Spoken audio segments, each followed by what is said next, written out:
Good morning. This is Bonsai Anonymous, and thought I would tell anyone who's interested that my name is Tim Walters. So I'm not really that anonymous, except, of course, with the public. And my channel, though, is. And if you look at the number of views I'm getting, you'll see it truly is anonymous. Anyway, we're going to do the 6 notes again. This is February 2, I think, is it? Yeah, I think it's February 2. And I've got my little critic over here. Yeah, here, she doesn't like anything. Okay, so anyway, here we go. I was saying I might do the bends, the upper and lower bends on the long notes. And I saw a very famous trumpet player do the 6 notes this way on YouTube. And it amuses me that I can't think of his name because he's one of the most... well, I won't say it. I can't think of his name, but he did the bends in his, and he can lip a note up, which is very hard. Lipping down is easy, lipping up is hard. I don't know why that is, but it's something to be thought about anyway. So here's the 6 notes.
I don't know if you noticed that I lost track of where I was and went up a full step instead of a half step at one point. I don't know if that's good or bad. I don't really have, well, I don't have perfect pitch, so, and I have bad memory, so I could literally forget what the fingering was of the previous note. I think that's what's happening. Although I used to lose my place. I used to lose my place doing the 6 notes. I'm not thinking about what note I'm playing. And I think maybe, it seems to me that kind of goes along with Carmine's philosophy of doesn't matter what comes out, just do it. And so even if the wrong note is coming out, keep going. That's my point. Okay, so next would be going through the Hal Graham method. And I'll do a little bit of that on this video because I did some yesterday, and I think I'm going to keep doing them. These videos are going to just continue. I don't know that anyone will watch them. It's more or less a record for myself. All right, so these are Hal Graham lip buzzes. I see there's nothing happening there. I have to work on it till it actually starts to buzz. My chops must be stiff.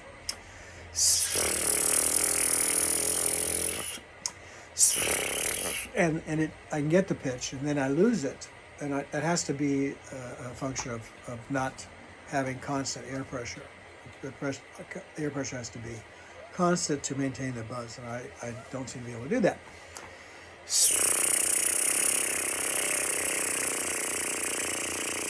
Okay.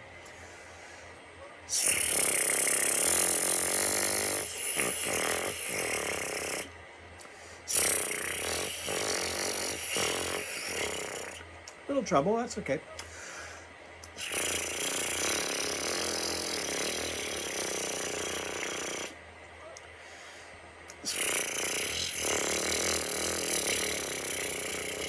And of course, you have the possibility of hyperventilation, so I have to take it easy a little bit. Get a drink of my coffee. I try to remember where I was.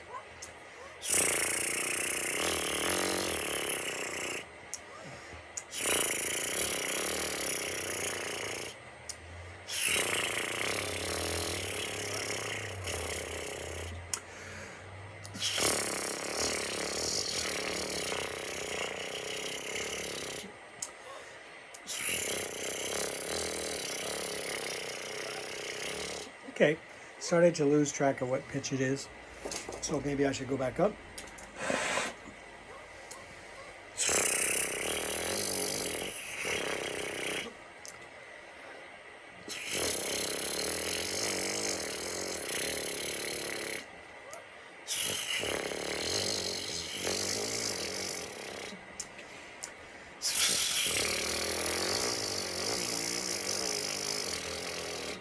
Now it's starting to feel like there's a certain spot that the vibration is a little more efficient. Okay.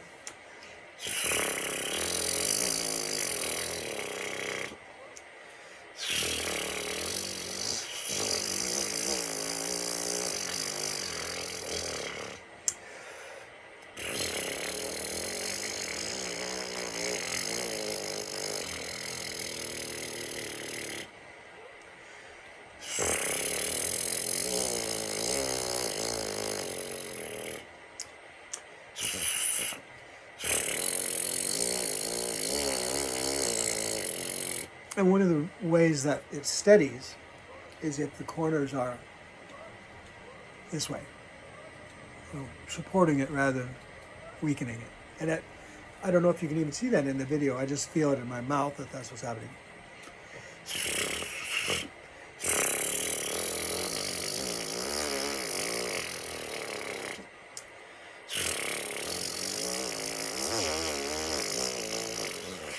I'm spitting all over myself. That, I think, is a good thing too.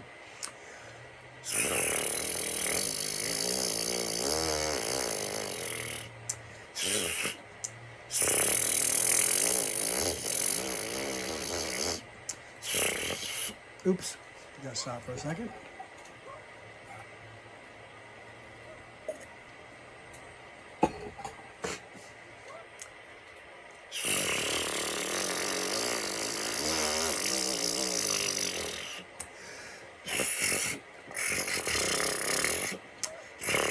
Okay, that's enough of that. Now we're going to do some mouthpiece buzzes, and rather than doing it with any sort of additional aid like a burp, which I have all those, and I understand that the reason is to get the angle the way the horn would be. I don't know. I sort of hold it there. So here we go. Let's get our G first.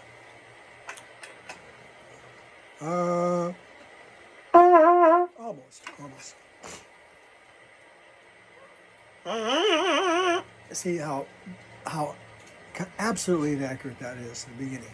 I mean, I know what the note is, but it's like dropping a ball on a drum. It bounces. I want it to be steady at the beginning.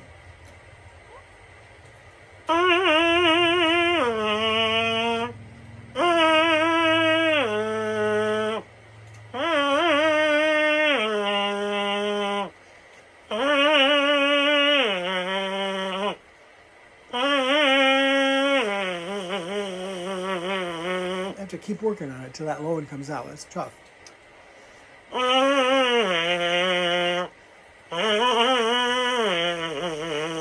And I try to do it without resetting. Somehow I remember that's important rather than going, taking it off and redoing it. That didn't work too well either. Okay.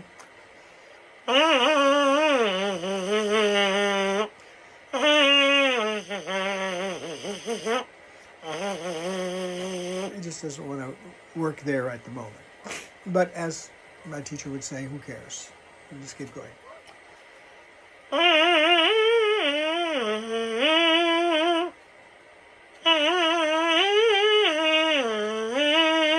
I'm trying to make a siren sound. In other words, a little edge to it rather than dull like this. I can play that way. And that sounds fairly interesting on the horn when you do that. It gets a lot of air in the sound, and I think that's a tool that you could use. Have that kind of airy, breathy sound at your disposal, not rather than all the time accidentally. All right, let's go on to from the G up to the C to the E and back down.